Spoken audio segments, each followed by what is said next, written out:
Hi and welcome back to Cooking with Katie. I'm a registered dietitian with White Earth Public Health, and Gail has joined me to cook again this week.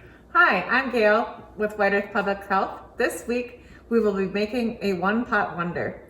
One-pot wonder dishes are great, and not just for cleanup. They are great because you can quickly put them together and they offer some easy versatility. With our dish today, we're going to be embracing the change to switch up our dish a little bit. So we are making a recipe called Kielbasa Casserole. To start, we went ahead and washed and cut all of our vegetables. And we are just gonna do half a recipe. So we have 1 cup carrots sliced, 5 small red potatoes, but we just used 2 larger ones. Use the amount that works for you. And half a small head of cabbage chopped. And we also decided to throw in some onions today. And then we are gonna go ahead and use a pound of just some diced up kielbasa sausage. And like I just said, we sliced it up and cut it into bite size.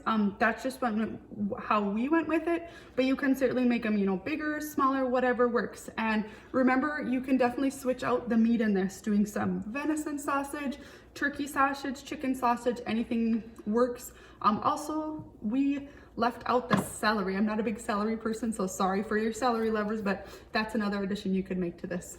To get our dish going, we will simply put all our veggies and meat in our pot. So we have our potatoes and our carrots and our onions, and cabbage.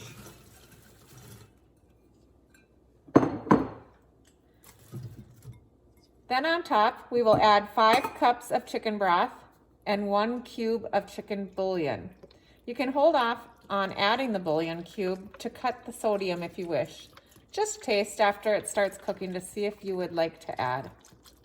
And this container was just 4 cups, so we'll kind of see how much it covers and if it needs more. I'm not sure. Like I said, I had a smaller cabbage and I cut it in half, so I'm not sure if that was enough or not, so kind of just wing it. So we will stir this together. That's a Gail there. And then once we get it all stirred together, I think I am going to put another cup of water in there. I'm not sure, like Gail had said, I'm not going to put the bouillon in yet. I'm just going to go with the chicken broth. And then we're going to let this simmer. It says to simmer about an hour, but we did a half recipe, so I don't think our cooking time will take as long, but we'll do a live look in with you in about 20 minutes of cooking. Let's do a live look in here on our kielbasa and cabbage dish. It has been cooking for about a half hour and it's looking good. Depending on how you would like this dish to finish, if you want a thinner consistency, you may need to add a bit of water. See how yours cooks. It may change depending what you are cooking with. We'll see how ours turns out in a little bit. Yes, and we didn't end up adding any more liquid, and we still have, so we just put 4 cups in there. We still have a good amount of liquid, so we'll just leave it like it is. While this is cooking away quick, I am gonna talk a little bit about cabbage. So we gotta remember, cabbage is one of those great superfoods. It's it's a low in calorie vegetable, full of vitamins and minerals and fiber that are very beneficial to our bodies. It helps with our disease prevention and cancer prevention due to it's full of the antioxidants, and it helps with our heart and digestive health, and it's good for our bones and helps with blood clotting. So those are just a few reasons to get some more of that cabbage into our diet. So we're just gonna let this cook away more or less until our potatoes are done. So probably about, 10-15 minutes. All right, we just finished up our one-pot wonder. Kielbasa and cabbage casserole. Okay. Doesn't it look great? Oh my gosh, it smells really, really awesome. I know, those flavors are really coming together, and you can see there's still a lot of liquid in there.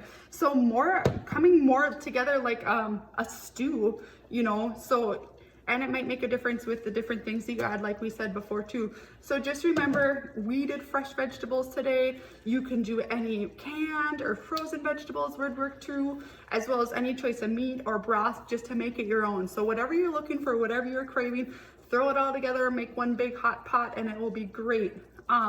Also, you could definitely do this in the crock pot. Start with your vegetables and add your cabbage probably halfway through cooking. Probably 3 to 4 hours, wouldn't you say, Gail? Sure. Let that simmer, wait, look for your vegetables to be done, whatever you're cooking with. So with that, remember to check out whiteearth.com for today's recipe, along with more tips and ideas for some nice casserole type dishes. Thanks for tuning in. See you next week, guys.